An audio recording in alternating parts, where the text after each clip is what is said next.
Banner sees a direct correlation between mental health challenges and the lack of biblical worldview, which the Culture Research Center defines as a means of expressing, interpreting, and responding to reality in the light of biblical perspective.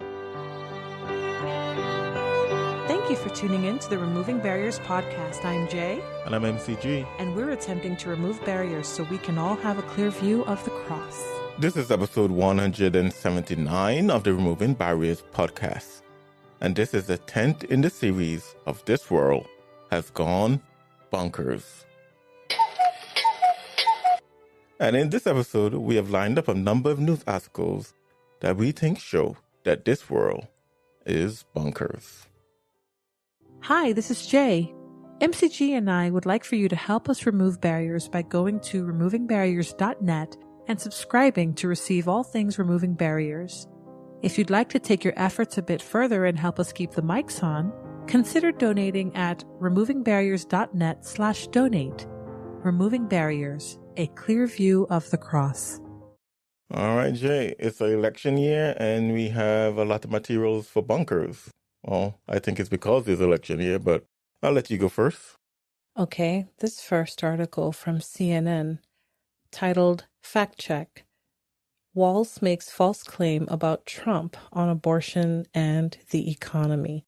Now, I selected this article for several reasons. I think it's bonkers in several ways. The first being that CNN is fact-checking one of their own. That's kind of crazy. Yep. But also all of the things that are represented as a result of this fact-checking. So let's go ahead and read it.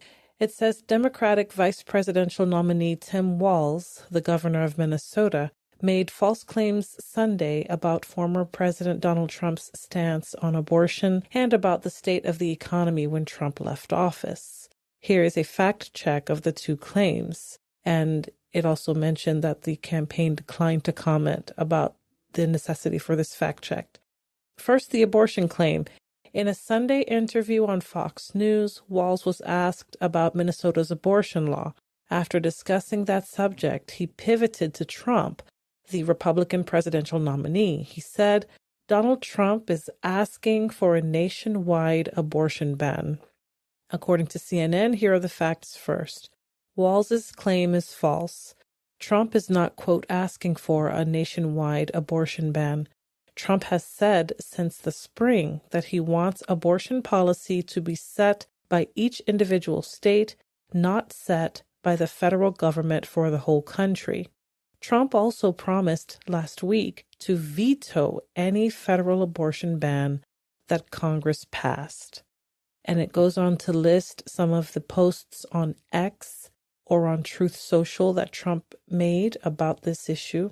And it mentioned that as a presidential candidate back in 2016, that Trump did support a federal abortion ban at 20 weeks of pregnancy, with exceptions for rape, incest, and when the mother's life is at risk. And he reiterated his support for that policy as president. But he is not supporting a federal ban during his current campaign. First, it's bonkers that CNN is fact-checking one of their own. We know that CNN is one of the greatest, in addition to MSNBC and other legacy media outlets, greatest perpetrators of misinformation and flat-out wrong information, propaganda, etc. It's also bonkers to me that CNN seems to be trying to make an about face. They've been exposed as a fake news organization, unfortunately, because they have a history of being a legitimate journalist news outlet. And now they've been caught many times spreading propaganda, fear, any number of articles and editorials and punditry that would fall squarely under the realm of just lies. There's no need to reiterate or to itinerate all of the different things they are guilty of putting onto the American public. They are the enemy of the people simply because they refuse to tell the truth and they gaslight the American people. It's bonkers to me that they would try to do this about face without acknowledging how they went off the rails. without acknowledging how they lied bald-faced to the American people. I remember during the riots of 2020, where there was a gentleman reporting on the riots in the so-called Summer of Love and in the so-called peaceful zones and Chaz and all of these different things that we remember that happened as a result of the death of George Floyd. I remember how many of these reporters and so-called journalists were reporting about how these riots were fiery but mostly peaceful. And there's a police station or a gas station on fire behind the man. Oh, this is peaceful, say they. When Kyle Rittenhouse was under scrutiny for his involvement in the riots, they made sure to spread the lie that he was out looking for people to kill, that some of the people he killed were Black. And even to this day, there are people that believe that Kyle Rittenhouse went out looking for Black people to kill. How do we forget about all of the lies and the misinformation and the smearing that happened during the COVID-19 pandemic, when both the organization and the punditry they hired were telling people that if you didn't get vaccinated, you would kill grandma, and that the reason this pandemic is going on is because of the unvaccinated, and the unvaccinated are the problem, they're the other. Who can forget what they did to Joe Rogan when Joe Rogan simply shared what he did to get over his bout with COVID-19. And they took a video that he posted and they physically changed it to make him look greener and sicker and lethargic and darker than he actually was. Who can forget how when during Biden's so-called Hitler speech, where he was up there ranting about how white males are the problem of the country and MAGA supremacists and all of these different words, where he had the red lights flaring behind him and he looked like a post-war Soviet leader and spouting all kinds of ridiculous rhetoric, and they toned it down to make the lights look pink, and they tried to soften the image. What about all of the different softball interviews they've given to politicians and other leaders that were personally responsible for many of the lies and misinformation that flowed freely or that spread rapidly during the pandemic, during the election? Speaking of election, who can forget about the Russia hoax that every single day and every single segment, it was all about how Trump was affiliated with Russia and about how they had infiltrated the election, all these different lies that they just simply hammered day in and day out. And so they think that they can just come back and with a simple fact check on Tim Walz, think that they could do an about face and we would forget all of what they had done to us? That's bonkers.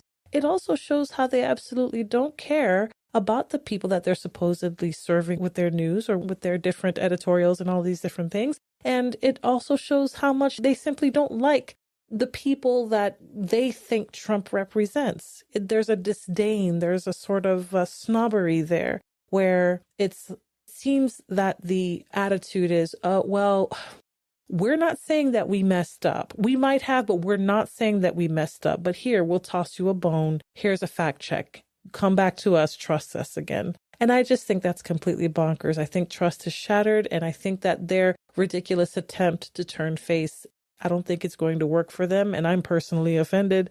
Not that it matters, but just the idea of what they're trying to do here. CNN has been trying to do an about face for quite some time, but they've never come back to apologize and to come clean about the things that they've done that they know they've done wrong. Another thing that I find bonkers in this particular article is the position that Republicans are holding when it comes to abortion. Republicans are supposed to be pro-life, as it were. I'm sure this is certainly not a blanket statement. I'm sure some Republicans are fine with abortion, but generally the platform of the Republican Party is to preserve the life of the unborn. But it's incredible to me how they've shifted so much on this issue, where there was a time where abortion was simply unthinkable. Even on the Democrat side, the Democrats went from safe, legal, and rare to abortion at any time, for any reason, for anyone, no questions asked.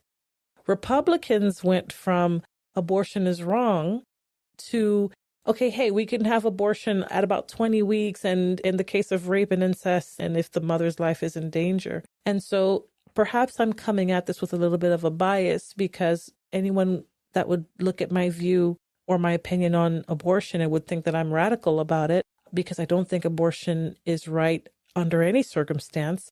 But it's incredible to me how Republicans have shifted on this particular issue. And I think that when the article said that, well, in the 2016 election, he supported a federal ban at 20 weeks of pregnancy, with the exception of rape, incest, and the health of the mother. But now he's more like, well, let the states figure this out. I can't think of any other sin. I can't think of any other homicide or murder where we would say, hey, we're going to let the states figure out whether or not this is right or wrong. I think it's bonkers that Republicans aren't stronger on this particular issue. And I only say Republican because when it comes to elections, there's only two parties that really matter. I understand that there's a gradient of political beliefs that the American people possess. But to simplify things, the party that's supposed to stand up for the unborn and speak for the unborn is failing abysmally in doing so. They know they simply can't win with women in this country if they don't compromise on their stance on abortion. But there comes a time where even if it costs you, you have to stand up and do the right thing. And I think it's crazy that Republicans are unwilling to do that. Well, let's start with the political angle first. That's why I personally believe that Christians should not be identifying themselves by a political party. Whether you say you're a Democrat or Republican, I don't think a Christian should find an identity in any of those parties. And I don't personally find any identities in any of those parties. I'm not Republican. I'm not a Democrat. I think that when it comes to who you vote for and how you vote, I think you should have a set of ideals that are based upon the Word of God, and you vote accordingly. Now, of course, we know these are fallen men and women, and none of them are going to be perfect. So we're going to eventually have to vote, quote unquote, as much as I hate it, for the lesser of both evils. But to some extent, why should we be surprised on Trump's position? Melania Trump just came out with a book, and she was saying some of the same things that you would find a Democrat that would say about abortion. Wow. So, and he's married to her. Trump, for years, considered himself a Democrat. Right. So, coming out and saying what he's saying. Now, I don't know the man, and so I can't say I know exactly personally, but I do believe that some of his stance is to get votes. Right. And maybe he doesn't believe abortion should be legal. Maybe he does. But whatever the case may be, I think I can look at it and say, hey, I think a lot of his stands when it comes to the issue of abortion and stuff like that, they're not based upon biblical principles. They're not based upon some solid conviction that he has. They're based upon, hey, how much people can I not tick off so they don't turn against and vote against me? Look at the 2022 midterm elections. Mm-hmm. One of the reasons why the Republicans, quote unquote, lost was, some people say it was because of the stand on abortion and the overthrow of Roe v. Wade. So who knows? So politicians going to play the game. And the game says that you can't have a had no stand on abortion like a Bible-believing Christian should have if they're standing up on the Word of God, because we're going to lose. And politicians say, oh, well, let's play the game. But at the same time, in terms of CNN, we can be hard on CNN, but they have gone through a series of changes. They got rid of Don Lemon. They got rid of Chris Cuomo. They got rid of their leadership at the top and all the stuff that happened after Trump. And also, during the Trump presidency, CNN made the most money they probably have ever made. So they're probably secretly rooting for Trump and say, Right. Trump, come back. So yeah, because Trump was good money for them. Yeah, because their viewership went up and they finally have someone to bash. They don't have Biden to bash that much. And we know to cover up all the major news organizations, maybe except for the right-wing ones, did for Biden by not revealing his obvious decline in health. So, yeah. Anyways, I have one here. DC rolls back eviction protection over millions in unpaid rent.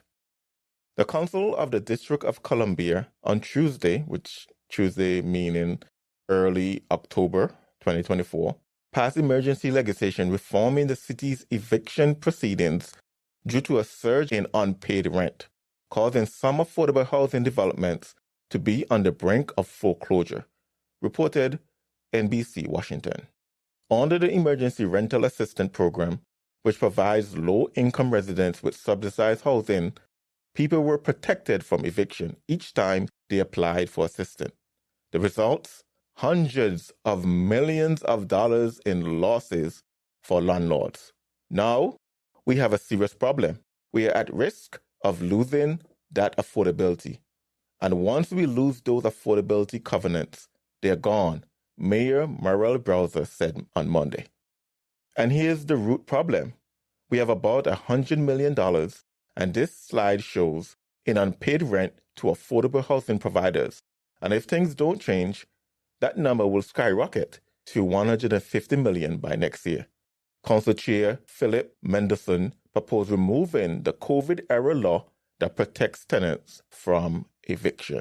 The crisis is especially hurting affordable housing providers, which affects both the maintenance of current affordable projects as well as the prospect of creating more affordable housing units. We are seeing arrearages that are taken to court for eviction in the tens of thousands of dollars. I think these may be outliers, but cases of $70,000 or more being owed in rent. And I find that mind-boggling, he said.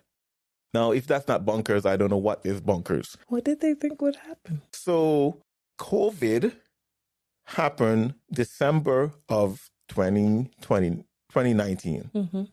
The country went into lockdown in March of 2020.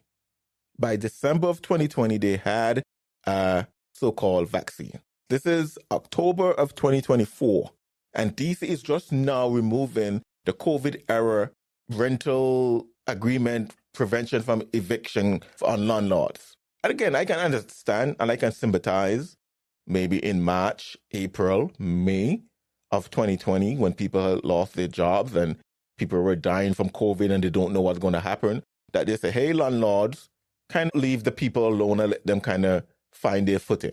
Mm-hmm.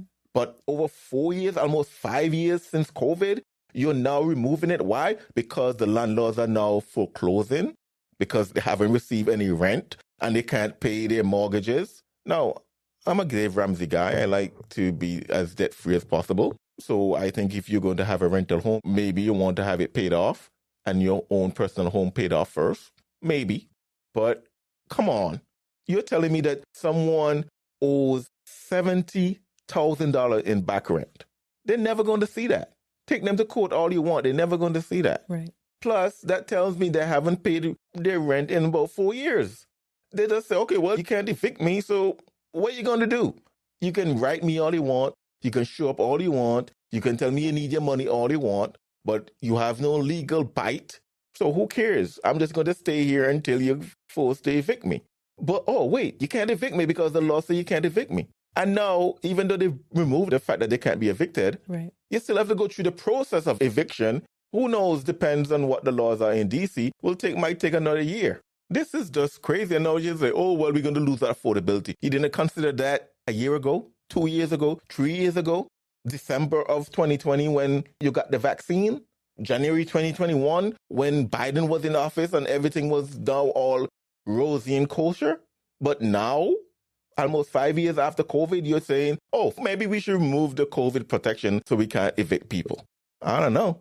Sound pretty bonkers to me. These affordability covenants, these are agreements between the landlords and the government? No, this is a government passing laws telling the landlords that you cannot evict people out of your property because of COVID. Okay, so it's not like it's an agreement. This is not like we're subsidizing landlords. We know that you're not going to be getting rent, and so we're going to subsidize and pay. I think there's Section 8 housing, so the government pay part of the rent and the tenant pay part of the rent. I see. Okay. So what they're saying, if the tenant can't pay, we are passing laws to say that you can't evict them. And of course, in order for you to rent, put your property up as a Section 8 property, the government has to accept you in this low income, whatever the case may be. It's not that the landlord is losing. Let's say the landlord normally rent the home for, say, $2,500 since it's DC and it's expensive. Well, low-income person may not be able to afford $2,500 per month in rent, so the government may pay $2,000 of it and the tenant pay $500. The landlord gets his money, but the tenant get lower rent. Well, the 500 the tenant is paying, the law said, no, hey, you can't evict the tenant if the tenant doesn't pay that, or whatever the case may be. And now the landlord is like, well, I can't pay my mortgage on this home that I'm renting to someone else. So they're foreclosing. And because they can't evict them, they can't take them to court to get them out or sue them to get their money. I guess they could still sue them to get their money. But you really remove the penalty of not paying your rent. Right. If you don't pay your rent and the landlord can kick you out, at least you go, man, I don't want the landlord to kick me out. And most of these people may not have good credit anyway. So if you send them to collections and it damage their credit, well, there you go. I already have bad credit. Who cares? Right. You can't do anything. They're basically telling them, not another boo-boo, because you can't do anything. So whenever the government gets involved, it's always less efficient, makes less sense, and it doesn't help anyone. Yeah. Anyways, you're listening to the Removing Barriers podcast. We are in the middle of another Bonkers episode. We'll be right back. Do you have the desire to earnestly contend for the faith which was once delivered unto the saints? Answers in Genesis can help. They provide biblically sound books, CDs, DVDs, homeschooling materials, VBS materials, online courses, digital downloads, and the Answers magazine, and more. Plus, tickets to the Creation Museum and Ark Encounter. Go to the Answers bookstore by clicking the link in the description section below, so you too can be ready to give an answer to anyone who asks the reason of the hope that is in you. All right. Well, Jay, what's your second article? I have a second article here, also from CNN. The title is Doctor Admits Attempting to Kill His Mother's Partner with a Fake COVID-19 Shot. A British doctor, this is in London, and I think the original news piece came from Reuters, if I'm not mistaken, but it says a British doctor on Monday pleaded guilty to an audacious but unsuccessful plot to kill his mother's partner with a fake COVID-19 vaccine, which involved him forging medical documents and dressing in disguise to inject his victim with poison. Thomas Kwan, age 53, passed himself off as a nurse and even took his own mother's blood pressure before administering poison to her partner, Patrick O'Hara, in Newcastle, Northern England. O'Hara survived but suffered from necrotizing fasciitis, a potentially fatal flesh-eating bacterial infection, after receiving the jab, prosecutors said. Kwan, a family doctor in Sunderland, pleaded guilty to attempted murder on Monday, shortly after his trial began at Newcastle Crown Court last week, court staff said. He had previously admitted a charge of administering a noxious substance. The prosecutor said in his defense that sometimes truth is really stranger than fiction. He said that Kwan was concerned about his mother's will, which provided that her house would be inherited by O'Hara if he was still alive and his mother died. Mr. Kwan used his encyclopedic knowledge of and research into poisons to carry out his plan. That plan was to disguise himself as a community nurse and attend Mr. O'Hara's address, the home that he shared with the defendant's mother, and inject him with a dangerous poison under the pretext of administering a COVID booster injection. He checked into a hotel under a false name. He used false number plates on his car. He disguised himself with a wig to carry out the plan. He went through all of that trouble to administer a fake, deadly shot to this man. And this is just a crazy story. Yeah. Here's why I think, well, there are many reasons why this story is crazy, but doctors are people that as a society, we trust almost unequivocally. We take their word has very, very heavy weight in our ears. What I mean by that is we take what they say and we make very serious decisions based on what they tell us, potentially life-threatening or life-changing decisions based on what they tell us.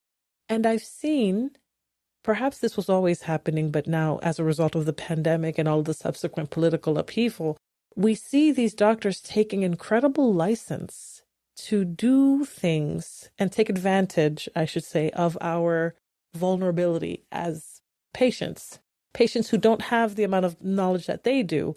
And so they can tell us to do whatever. And we would do it because, hey, you're the doctor. We trust you, right? So this doctor goes well out of his way to kill a man that he seems to have a beef with.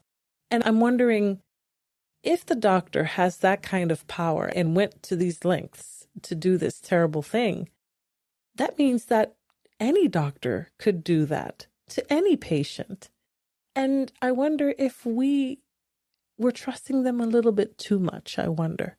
Because when the pandemic happened, there were very, very few exceptions, but the entire consensus was take the vaccine, all of you need it, and this pandemic would be over if you would just take the vaccine.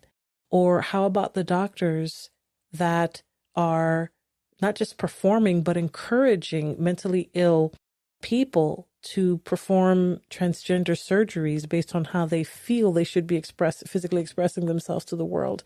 The general consensus, it seems, among doctors is to let these children do these operations because the people that are standing up against it are the exception.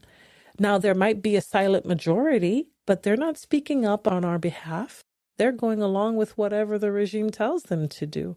And so the story by itself is bonkers, but I think what's even more bonkers is illustrates the power that doctors have, that they are able to exercise with very little. Well, I shouldn't say very little. That's not right. But if they wanted to, they could flex with very, very little scrutiny. And the scrutiny that they would receive would be after the fact, after the damage had already been done and everyone looks and sees, hey, this happened, let's look into it. And we're left holding the bag, as it were. So that's bonkers to me. Yeah, I don't know if it was because he was a doctor. I think this is just a clear indication when the Bible says money is the root of all evil. Yeah. Well, the love of money is the root of all evil, because clearly, why did he went to this elaborate plan of fake name, fake driver's license or license plate on his car? He had disguise, wig, and all these things. This is an audio podcast, so we're not able to see the article, but in the article, there's a picture of him with his disguise and without, and he looks like a different person. Right. Facial hair and everything. The reason why he did that was because he felt like his mom's going to leave her house to this guy, and he think that he was entitled to get his mom's house.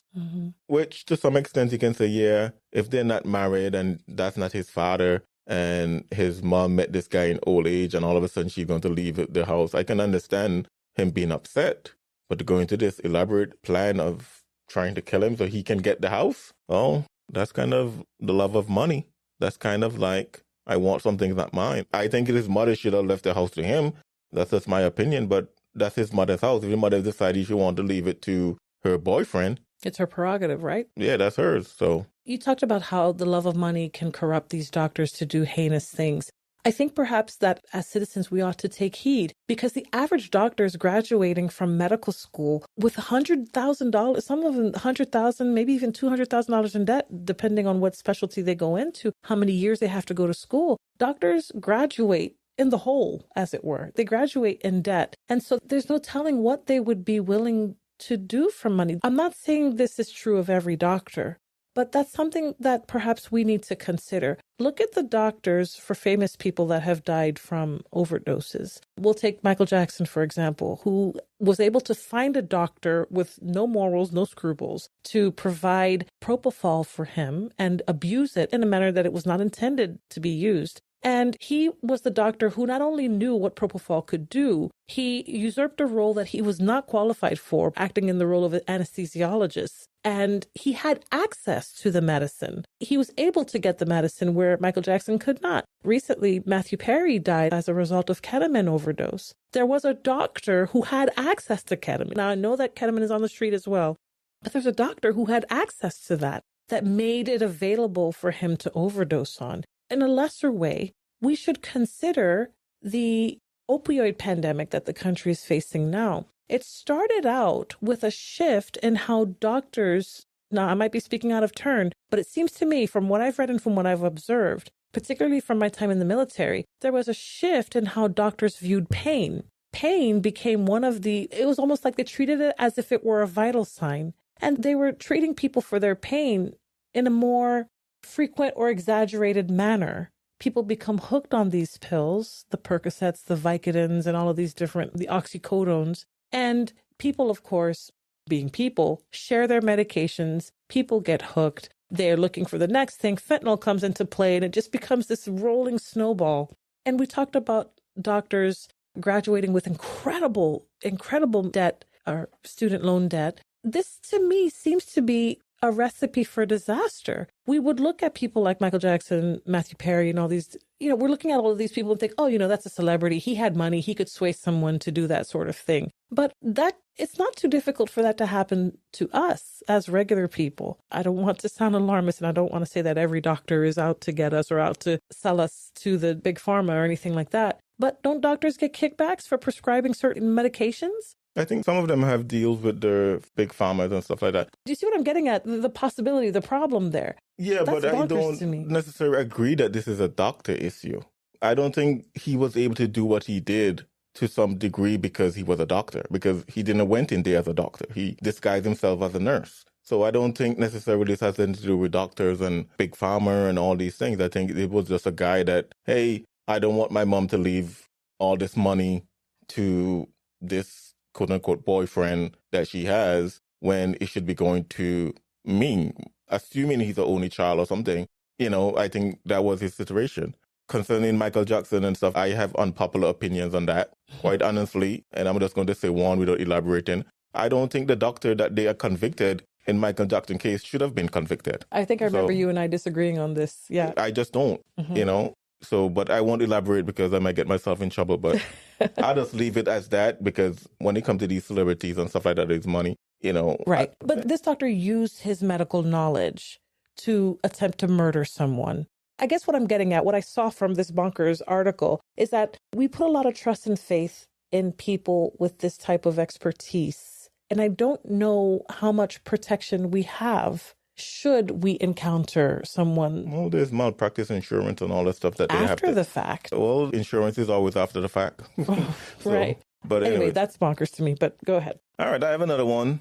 And this one is about pronouns. So we did an episode sometime back with Delano Squires where we talk about pronouns and free speech and stuff like that. And of course, we know that almost on a daily or monthly or whatever basis that someone come out with another pronoun to upend another pronoun. They have the Z and Zer and Zar and all these things. And how many are there now? Have you been keeping track? I have no idea. Okay. And they have their calling a man a she and a woman a he. But I actually found another pronoun. And again, this is a slippery slope, because if you're going to want to say it's okay to use people preferred pronoun, which I don't think we should be using preferred pronouns. What about this one? My name's Jasper. I use they pronouns. Hi, my name is Liana. I use they demon pronouns. This video is how to use our pronouns. So Liana uses they them pronouns and demon pronouns. So the first sentence would be, Liana is my partner, they are cute, and I am theirs. I love them very much, and I hope they love themselves too. For the demon pronouns, it would be, Liana is my partner, Deem is cute, and I belong to Deem. I love Demon very much, and I hope Deem loves Demon's self too. Then interchanging the two would be, Liana is my partner, they are cute, and I am Deem's. I love Demon very much, and I hope they love Demon's self too. So there you have it. There's now a demon pronoun. Just imagine you're in a workplace and someone come in and say that one of their pronoun is they demon. Are you going to be using that? I think the line should have been drawn a long time ago. But clearly, there's a mental health issues in this country. And clearly, when you give the devil an inch, you always take a mile. Am I the only one here that's genuinely and thoroughly confused? I was not able to follow anything she said. I am so confused. Why are you misgendering this person and using the wrong pronouns? Oh, goodness. Okay, so it's my personal opinion that people that use they pronouns, they might be onto something. And this is going to sound very mean. I don't mean for it to sound mean, but it's something that we should actually really be considering as Christians, right? If you're referring to a single person as they, what you're implying is that there's more than one of them. Who are the them? And biblically, the only time where you have a singular person referred to as them or they are demonically possessed people. I'm thinking of demonic possession, because in the scriptures, we know of that demoniac in Gadarene, the man that was living among the tombs and cutting himself. And when Jesus spoke to him, he says, the name is Legion because there are many of us in this man. So I don't think that's something to play around with. They're calling it social contagion because when people see these things on social media, they want to be cool and hip too. And so they do it. We might be playing around. The demons aren't.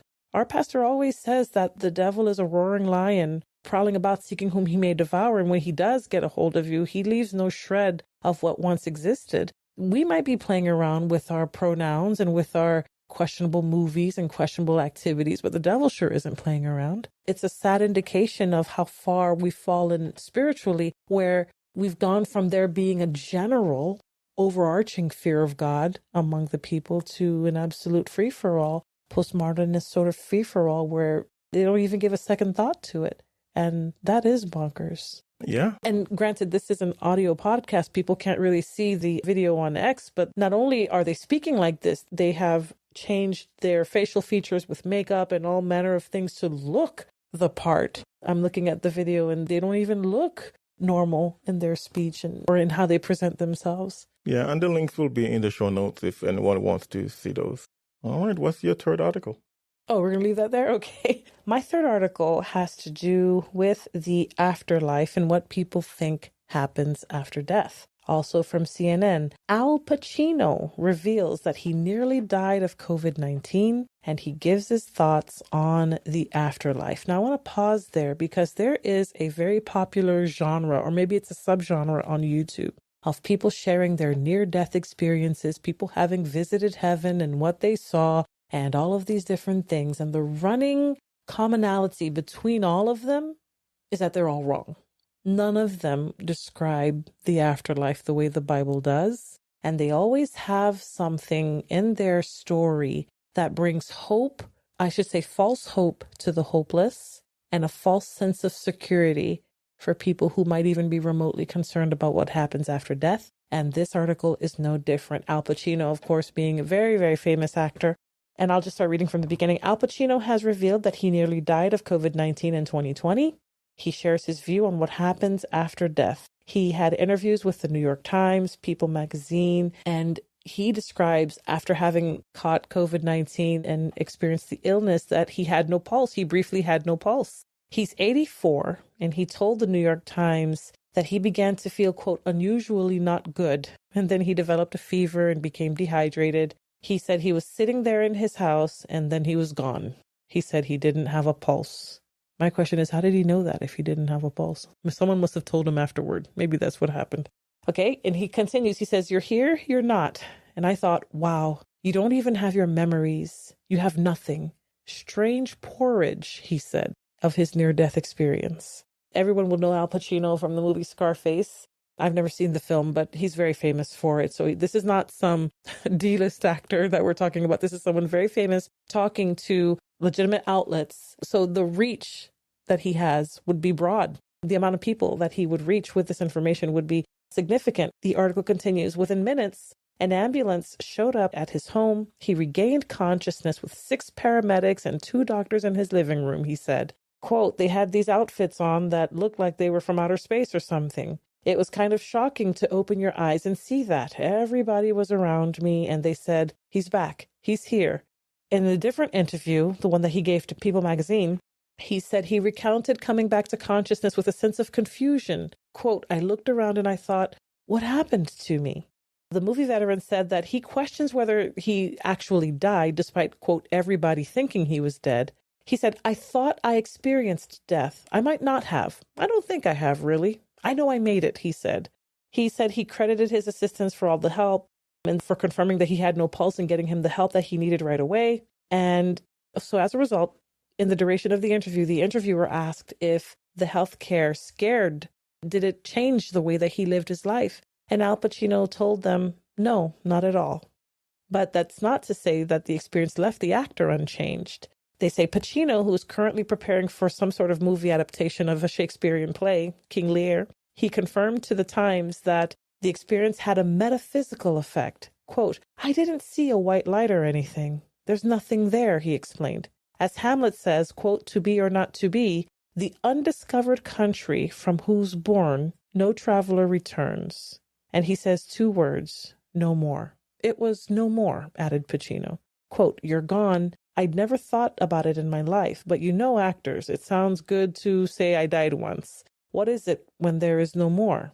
He detailed the experience in his autobiography, which he published recently. Okay, so it isn't bonkers that some celebrity, some person will jump on social media or any type of platform and say that they experienced death and this is what happens in the afterlife. What's bonkers to me is that we have someone who not only experienced death, but conquered it and rose from the dead.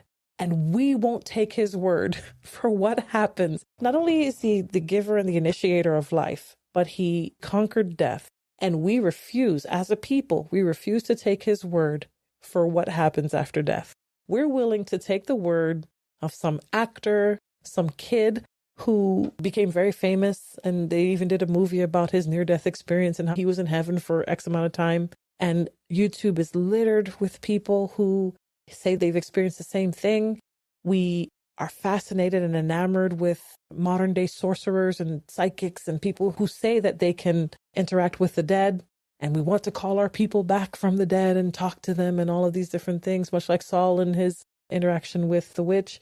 But the one person who conquers death and is able to give eternal life, no. We can't take his word for it. That's crazy. You're bonkers for believing in the one true God who the Bible says we should fear, because not only can he destroy your body, he can destroy your soul as well. Both of them together in hell. But still, when someone says, hey, I had a near-death experience and here's what it's like, they make front page CNN. But Jesus, oh no, that's just going a bit too far. He says that after death, there's nothing. You're just no more. Your memories are no more. You are no more. And the Bible says that all of you is still there when you're dead. The difference is your body is what goes into the ground. All of your memories, all of your thoughts, all of who you are, immaterial, is still very much aware. We know that because when Jesus was telling us about Lazarus and the rich man in hell had all of his memories. He could see Lazarus and he recognized him. He saw Abraham and recognized him. He knew and asked for Abraham to send Lazarus or send word to his brothers that they might not come to this terrible place. This does not sound like someone who is no more, who no longer has their memories, who is no longer themselves. After death, to say that there is no more, the Bible talks about the great chasm between the saved and the unsaved. The Bible talks about judgment, the great white throne judgment seat of the Lord Jesus Christ, where he will separate the wheat from the chaff, the sheep from the goats, the saved from the unsaved. If you, Mr. famous Hollywood actor, comes and says, hey, after death there is no more, you'll forgive me if I don't take your word for it. I know someone who not only died, but rose again and conquered death forever, and he says otherwise. So it's bonkers that we wouldn't take the Lord Jesus Christ's word over what happens both in life and in death or after death. But we're willing to give Al Pacino red carpet treatment and take his words and to give his words weight. That's bonkers to me. Well, he said that he died, but the Bible said, as it appointed unto man once to die, but after this the judgment. If he did, and without the saving knowledge of Jesus Christ, he would have been judged. Yeah. And so we can conclude that it's obviously he did not die. And I guess you can go, there's a bunch of definitions of what really is death. When does someone really dead? Right. Doctors have different definitions. Are they dead when brain dead or clinically dead or this dead or whatever the case may be. But we know once the spirit leaves the body, your spirit and soul is separated from your body, you're dead. The Bible says after that is the judgment. So I guess in short, he will find out one day, just like all of us will find out one day if whatever we believe and practice in the life is true. If when you're dead, you're done, then the way I live and the way anyone else live doesn't really matter. But if I'm right, then Al Pacino has a lot to worry about then. Right, and a lot of other people. So I'll leave it right there. I have a third one, and I entitled this one, harsh reality. So there this, I guess he's a transgendered, quote unquote, man. Well, maybe a transgendered woman, biological man who identifies as a woman. And the impression I got that he went through all the different procedures and all these things to look and sound like a woman as much as possible. Then all of a sudden, it seemed like it just dawned on him that he will never get pregnant. Oh my goodness. So I'll read his post. He made a post on Honest Transgender subreddit on Reddit, their social media platform called Reddit. He said, and this is the guy talking, and he has a tag, he's telling the folks that are reading it to be kind. Anyway, he said 2 weeks ago, and this is probably sometime in September, I'd assume, 2024. 2 weeks ago, I was struck by the realization that I would never be able to get pregnant. That no matter how good I feel since I came out and how much my life improved, I will not be able to carry a baby and give birth. I didn't have too much body dysphoria, but this realization hit me and exposed this gap. I walk around with an empty feeling in my lower abdomen. Since then, I have been in a strange inner space, crying, grieving. Friends around me understand a little, but not really. I don't really understand either. My therapist is not the best with me either. She tries very hard, but I feel like I have no right to cry about it because of the body I was born in. I haven't had time to want it yet, and I'm already experiencing loss. But a loss of what? Of something I never had at all? How do you mourn such a thing? I am not the only one, right? Question mark. So, again, we have a serious mental issue in this country. Absolutely. And you want to tell me that you are a grown man. You have been through the free, assuming you went to public school, the free public school system in this country. You graduated. I'm going to assume that you went to college and you have a college degree. Now you went through all these things of changing your body, probably taking hormones and all this stuff. And nobody, not even you, who I'm going to assume is relatively educated, and all the educated people in your life, the doctors and the therapists and all these people, never once look at you and say, you know what? Yes, you can go through all these things, but you'll never be able to give birth.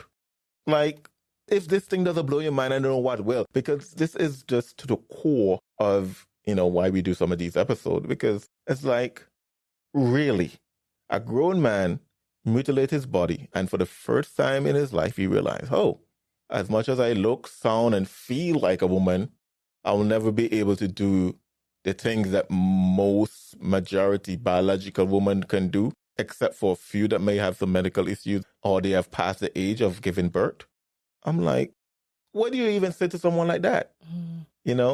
And do you laugh at him? I guess if you don't laugh, you probably cry. But what do you even say to someone like that? Because this is the problem when you deal with people according to their feelings, is that everybody go along with it until you run up against the limits of science. Oh, you're a biological male. So why don't you go and ask some of those people that mutilate your body, why is it you can't carry a baby? Tell me the truth. They know why. Why is it I can't carry a baby? They know why. Oh, it's because you were maybe... Male? Yeah, a biological male.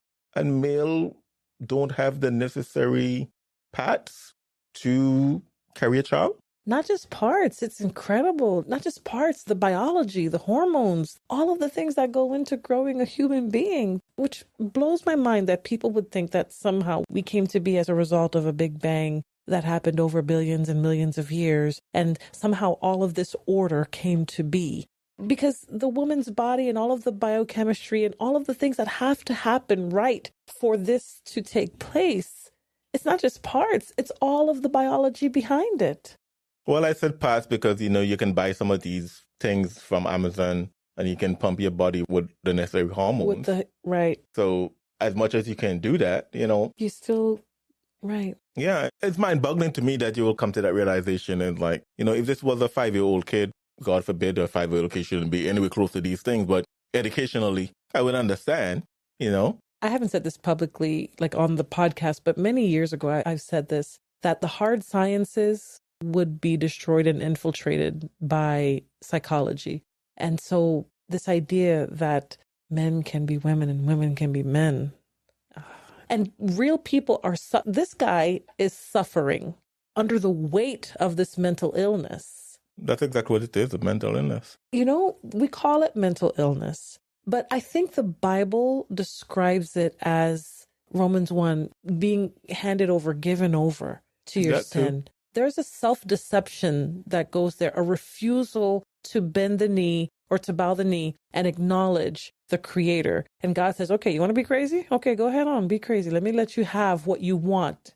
It will destroy you. I'm trying to save you from yourself, and you want this so bad. Here, have what it is you want. Taste and see if it's good. Does it benefit you, grown 34-year-old man? And we've talked on this podcast before about the things that they have to do in order to maintain the results of their surgery and some of the medical complications that happen as a result of having that particular surgery, particularly the surgery downstairs. You know, you might have children listening, and I want to keep it as PG as possible. So think about the depth of the deceit that not only he's inflicted on himself, but people are refusing to call out, and they're lying to him too. Every single day, there has to be a process of the dilation to keep the wound open, and the possibility of hair growing on the inside, causing infection, causing problems. You mean to tell me that every single day as you go through your routine to maintain the results of your surgery, it didn't occur to you that this was unnatural, that you couldn't actually be a woman? That didn't occur to you? How deep is the deception? It's only Christ can heal and save a mind that's far gone. Yeah. And that's not to say that our mind isn't far gone, those of us that haven't gone down this path, because we're all equally worthless. We're all sinners. But the depth of the deception was what I was trying to get at. I think it just shows that where will it be enough? You know, you can talk about the fact that once they ask for acceptance, tolerance, then they ask for acceptance. And it's the same with the transgender movement. They wanted just to be recognized and just to be shown, hey, you know, I'm purporting myself as a woman, recognize and adjust me as a woman. I'm purporting myself as a man, recognize and show me as a man. But they're not going to ever be satisfied until they feel like, oh, I was born a man, but now I can transition and be as woman as someone who was born a woman. Mm-hmm. They're even talking about uterine transplant for transgender women, and possibility they might be able to carry a baby if they can transplant a uterus from a biological woman into a man and all these things, and cracking their hip bones and all kind of stuff to get it wider and all that stuff and all the hormones they have to take. But one day reality is just going to dawn on them, just like this guy. Yeah. As much as I do, you know, we know that many of them take hormones so they can breastfeed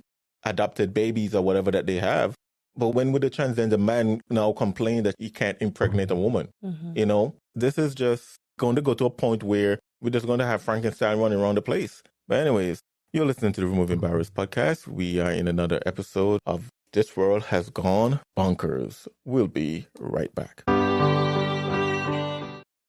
Are you looking for a consistent and reliable place to get all your Christian materials? Try ChristianBook.com. Started from humble beginnings in 1978, ChristianBook.com now offers a wide range of books, CDs, DVDs, homeschooling, and church supplies, plus more. So whether you are a parent, a homeschooler, a pastor, or a layperson, ChristianBook.com can be a one-stop shop for all your needs. Click the link in the description section below and check out the vast array of Christian materials ChristianBook.com has to offer. All right, Jay, any dishonorable mentions? I have one that's a dishonorable mention, but it's something that'll probably come up on the next Bonkers. But the title of it is, well, I'll leave it for the next Bonkers. That way we can give our audience a heads up about how graphic the title actually is. I don't want to do that for this episode since we didn't put out a warning, but there is an honorable mention. It's that one. We'll probably discuss it on the next Bonkers. What about you? Do you have any dishonorable mentions? All right. Well, the Supreme Court some time ago stopped Biden Title IX rules allowing boys into girls' sports. That's from the Christian Post. I'm not going to read it, but I feel like the Supreme Court is coming down on some of the Biden crazy rules that he made, allowing boys and girls to compete in the same stuff. Well, of course, when they consider themselves to be trans or whatever side or whatever the case may be. And a Florida boy, 11, get handcuffed, thrown in jail after sheriff says he bragged about kill list. He had an arsenal of sword and knives. So, oh my goodness. Yeah, this is from the New York Post. So I don't know why an 11-year-old has such a freedom to brag online about having a kill list and swords and knife. I think he did it in school, actually. But in which way, those are my dishonorable mentions that I didn't get into. But I have a final article as we wrap this one up that I find pretty important. And this kind of summarizes very succinctly some of the things we discuss in this Bonkers, and maybe for all the Bonkers that we have discussed previously. It's from the Christian Post, and the title of it is Worldview May Have More Impact on Mental Health Than Chemical Imbalance. And this was a study that was done.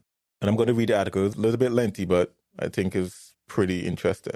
A new study suggests that the mental health crisis in the United States, which we have a big one, may be more closely related to a lack of biblical worldview than to commonly cite causes like chemical imbalances. The Cultural Research Center at Arizona Christian University released a study Tuesday, which will be, I think, early October 2024, attributing the rise in mental health issues such as anxiety, depression, and fear to what researcher George Banner calls worldview deficiencies rather than psychological or chemical imbalances.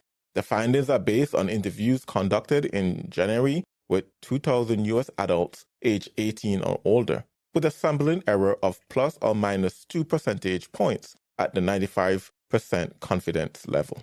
The report highlights mental health struggles among younger generations, noting that 56% of Generation Z and 49% of millennials regularly express anxiety, fear, or depression. Generation Z refers to youngest group of American adults, while millennials are defined as those born between 1984 and 2002. In total, 1 in 3 adults from these generations has at least one diagnosable mental disorder. Are we surprised? These are a generation that grew up with smartphones and internet and social media. So Banner sees a direct correlation between mental health challenges and the lack of biblical worldview, which the Culture Research Center defines as a means of expressing, interpreting, and responding to reality in a light of biblical perspective. The CRC evaluates an individual's biblical worldview based on the answers to a series of belief-related questions. Only 1% of Generation Z and 2% of millennials possess a biblical worldview, according to Banner. He commented that it is not uncommon to find a young adult who trusts feelings more than facts, sees no inherent value to life, believes in karma, and rejects the existence of the biblical God. So obviously, 1% of Generation Z. You're talking about reaching our generation for Christ. You know, back in the Old Testament, the Bible says that there arose a generation that does not know the Lord. Mm-hmm. Can we say that this is the millennial generation? Can we say that Generation Z? Well, he continues, add to this lack of any sense of purpose or meaning and the idea that truth is subjective, Banner explained. This common set of components results in a lifestyle that is inconsistent, chaotic, frustrating, and lacking hope. Anxiety, depression, and fear are virtually inescapable in such a life. Banner highlights several beliefs he considers contributes to mental unrest among young people. 7 out of 10 individuals under 40 said their life lacks a clear purpose, while 4 out of 5 who reject God reported frequent experiences of fear and anxiety. The lifestyle that results from these common worldview components is one of chaos and fear, Banner said. However, embracing a biblical worldview offers a sense of purpose, security, and peace that can alleviate many of these mental challenges. Banner also points to synchronism, described as a blend of conflicting beliefs drawn from various worldviews. And that's exactly what we see going on with these, especially the LGBTQIA communities and stuff like that. Because if you're going to believe that the man can turn into a woman, then what are you going to say to this man that just found out, wow, I never can become pregnant? Mm. Well, if I can turn into a woman, why is it I can't become pregnant? Is it because you're still a man? So you have these conflicting worldviews. Not only that, when you want to accept everybody and kumbaya, how do you reconcile? Not even that, is even within the LGBT community. You remember sometime in England, they have the lesbians had a march, and they were saying that we want to get rid of the T, because the T's were saying, I'm a man, I transition into a woman, and I'm a lesbian, And the lesbian is saying, no, we don't like the hardware you have. So even within the LGBT, they contradict each other. Talking about synchronism here, because you have two worldviews that compete against each other that you can't reconcile, but they have to accept. Obviously going to lead to mental issues. Anyways, it continues. Banner also points out synchronism described as a blend of conflicting beliefs drawn from various worldviews as the dominant worldview among young Americans, adding that it is not surprising that anxiety, depression, and fear are rampant among young adults who adopt synchronism. Without a solid foundation of truth, their lives become inconsistent and chaotic. He said, emphasizing that the biblical worldview, by contrast, provides a framework that fosters emotional stability.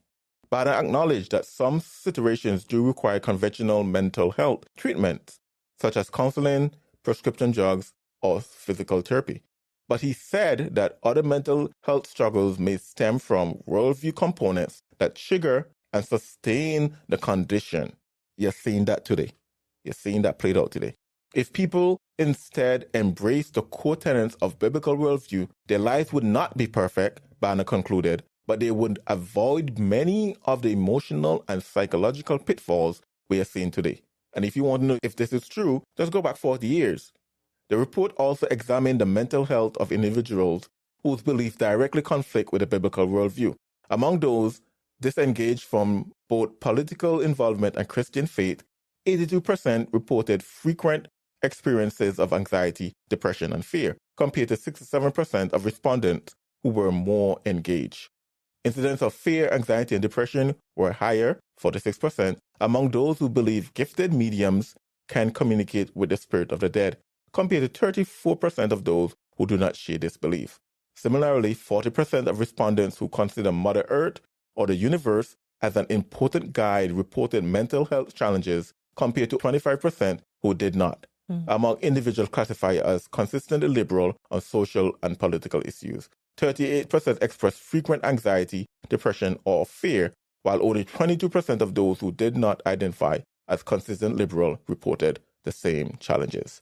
So basically what you're saying here is that the Bible way is the best way. That's basically what you're saying here. Having a biblical worldview, believing what the Bible teaches about this world. What does Isaiah say? He shall keep you in perfect peace whose mind is stayed upon Jehovah. So I'm not surprised this study shows that there's a rise in mental health issues because of your worldview, because it's playing out before us. Romans 1 is playing out before us in our eyes. But anyways, as I always ask in these episodes, listener, do you agree with us? Do you agree that this world is bonkers? Well, as I always said before, if you agree with us, what are you doing about it? You know, we can turn on these mics and we can talk all we want. We can speak privately in our homes. We can go into our churches and speak there. But I think the bigger thing for us to do as Christians is to heed to Mark chapter 16, verse 15, and go into all the world and preach the gospel. The gospel is what will change hearts, will change minds, and will change lives, and give these people that biblical worldview that this author is saying that is so critical for our mental health. Not just our mental health, but mental, physical, and spiritual health. So my encouragement for you is to saturate your Jerusalem with the gospel of Jesus Christ. This is the Removing Barriers podcast. If the podcast or the blog were a blessing to you, leave us a rating and a review on your favorite podcast platform. And don't forget to share the podcast with your friends. Removing Barriers, a clear view of the cross. Thank you for listening. To get a hold of us, to support this podcast, or to learn more about Removing Barriers, go to removingbarriers.net. This has been the Removing Barriers podcast. We attempted to remove barriers so that we all can have a clear view of the cross.